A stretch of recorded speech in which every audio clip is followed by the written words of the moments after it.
আসসালামু আলাইকুম। শেলনা লাইফস্টাইলে সবাইকে স্বাগতম। আজকে বাজারে আসলাম, বাজার থেকে কি বাজার করছি, মার্কেট করব আর কি, সেটা আপনাদের সাথে শেয়ার করব। আজকে আমার হাজব্যান্ডের জন্য আমি দুটো গোলাপ ফুল নিব, তাই ভাবলাম ফুল কিনে নেই। ও প্রতিবারই আমার 16 ডিসেম্বরে প্রতিবার আগে আগে একটা ফুল দেয়।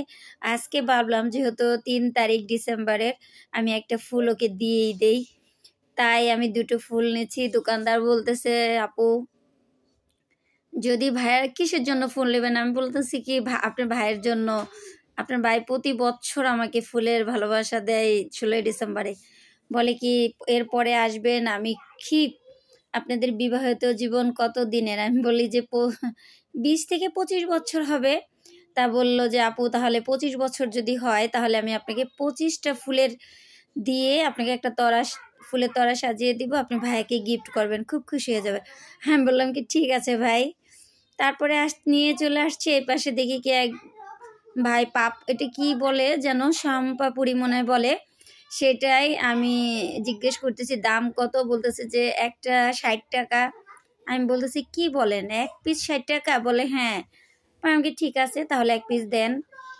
পরে নিয়ে নিলাম এক পিস। এটা আমার অনেক পছন্দ, এত পছন্দ হয় এটা, এই খাবারটা আমার খুব ভালো লাগে, তাই ভাবলাম একটা নিয়েই যাই বাসায়। যেহেতু বাজারে আসছি একটা ফোন কেনার জন্য, মূলত যে ফোনটা যেহেতু কিনবো, কিছু কিছু বাজার করতে হবে, যেটা ভালো লাগতেছে সামনে সেটাই কিনতেছি, তাছাড়া অন্য কিচ্ছু কিনবো না। তারপরে হলো ভাইয়াকে বললাম এটা ভালো করে আমাকে একটু পলিথিনটা একটু আটকে দেন, তখন উনি দিল আটকিয়ে। তারপর আমি ভাইয়ের হাতে টাকাটা দিয়ে দিলাম। টাকাটা দেওয়ার পর ভাই চলে আসলাম ওই দোকান থেকে। আইসা এখানে বার্গার পিৎজার দোকানে ঢুকলাম। আমার মেয়েকে বললাম কি খাবা, বার্গার পিৎজা মানে সব কিছুই ওকে জিজ্ঞেস করছি, ও কিছুই খাবে না, ওর একটা খাবারই ভালো লাগবে সেটা বলতেছে। কিন্তু আমি বলি বলো বলো চাউমিন খাবা? না আম্মু চাউমিন খাবো না, খাবো হলো আমি। তারপর লাস্টে ওনার পছন্দ হলো কেক। তারপরে বললাম 2 পিস কেক দেন। তারপরে চলে আসলাম ফোনের দোকানে। ভাবলাম বেছে টেছে একটা ছোটোখাটো একটা ফোন কিনে নেই, যেহেতু ভিডিও করতে হয় একটা ফোনের প্রয়োজন পরে, ফোনটা কিনে নিলাম চয়েস করে। তারপরে নিয়ে আসলাম কেকটা বাসায় যখন কেক আনি, সে বাচ্চা কাচ্চারা তো কেক কাটবে।